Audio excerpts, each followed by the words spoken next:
What do you imagine when you hear the word monster? Something dark, dangerous, untamed?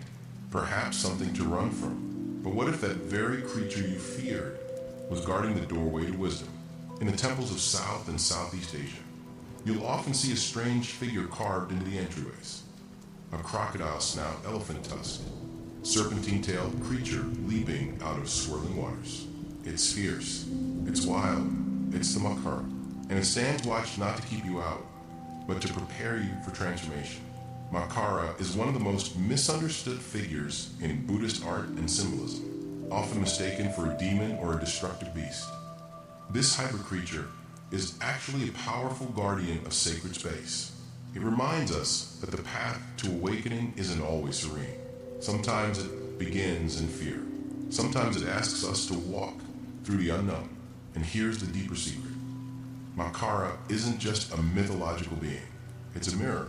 In today's journey, we will explore how this watery beast, born from chaos, became a symbol of enlightened protection. We'll uncover the history, the art, and the dharma behind Makara's transformation, and how it invites us to transform our own darkness into light. Because monsters don't disappear, they evolve, and some become Bodhisattvas. To Makara in Buddhist mythology, guardian of thresholds, mirror of the mind. In the vast ocean of Buddhist cosmology and symbolism, few creatures are as enigmatic and layered as the Makara. While to the untrained eye it may seem like just another fantastical sea beast, to those who walk the path of Dharma, it represents something far deeper. The threshold between illusion and truth, fear and awakening.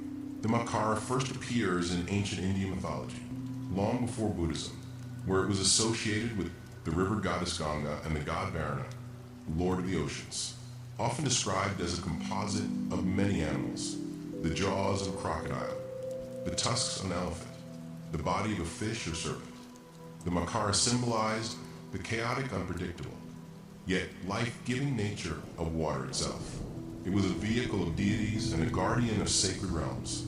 When Buddhism spread across the Indian subcontinent and into Southeast Asia, the Makara was adopted and reinterpreted through the Buddhist lens.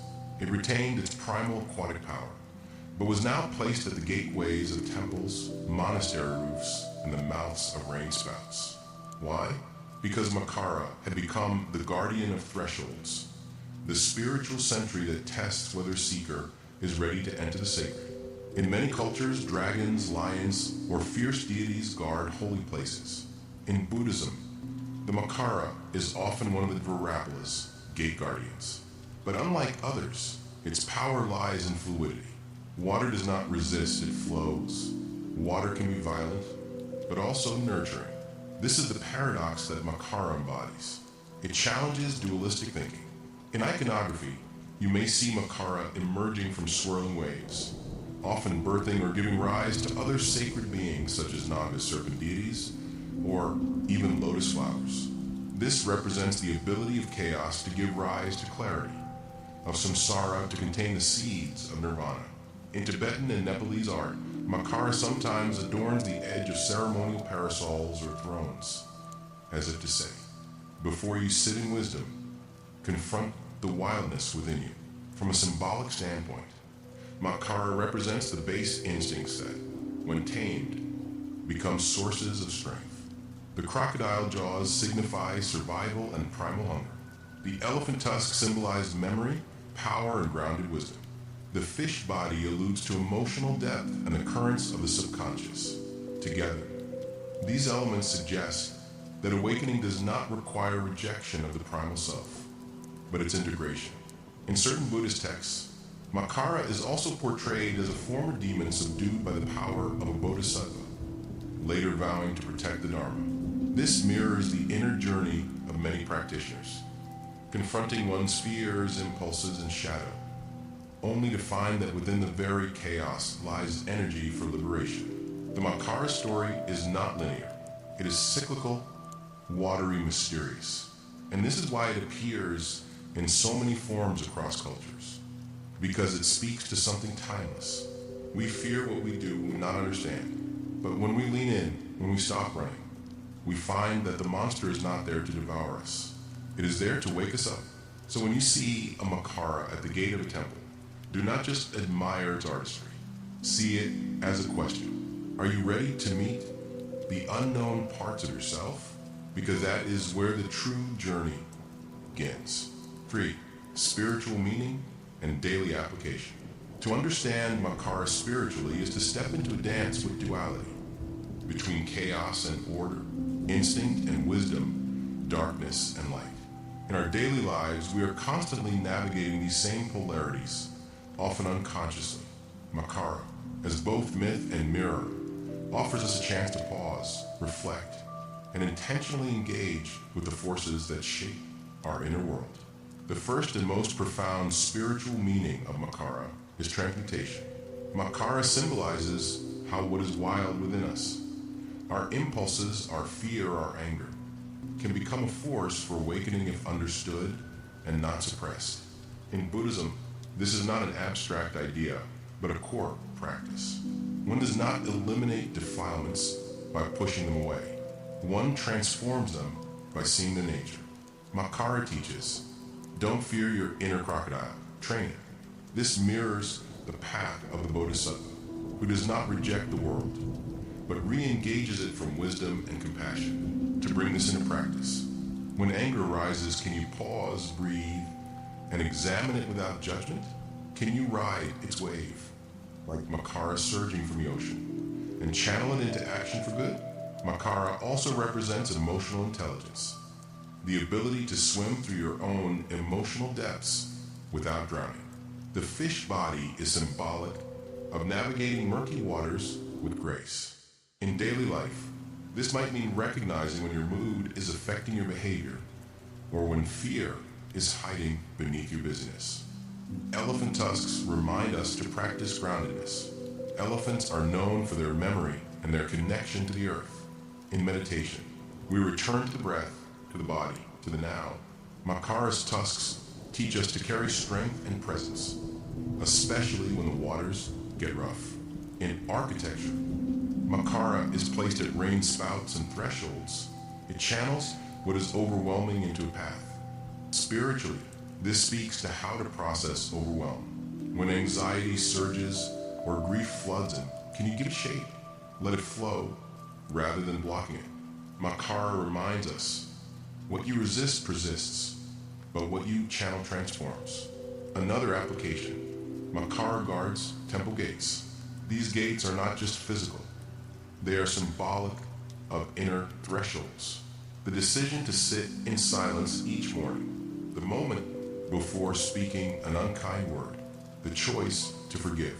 At every such threshold, Makara stands, not to deny you access, but to ask, are you mindful? Are you ready to enter sacred space within yourself? In relationships, Makara invites us to recognize that others, too, carry wildness. When you encounter someone's reactivity, rather than attacking or withdrawing, what if you saw it as their inner Makara rising? Could compassion arise, knowing that this too is their ocean? Makara's image often includes swirling waters and curling tails. It invites us to play. Spirituality does not need to be dry or rigid. The awakened path includes joy, mystery, and playfulness. Laugh at your ego sometimes. Dance with your doubts. Let your spiritual practice be fluid. Finally, Makara, as a former demon turned guardian, tells a story of hope and redemption. No part of you is unworthy of the Dharma. No past is too broken to be rebuilt. Whatever pain, addiction, shame, or darkness you carry, it is not a wall, but a wave. Ride it. Let it carry you to shore. Makara does not just live in temples. Makara lives in your daily choices, your emotional honesty, your courage to enter the unknown.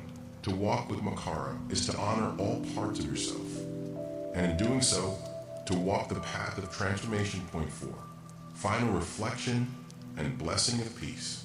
Sometimes we imagine that wisdom must come in calm voices, dressed in robes, sitting in stillness.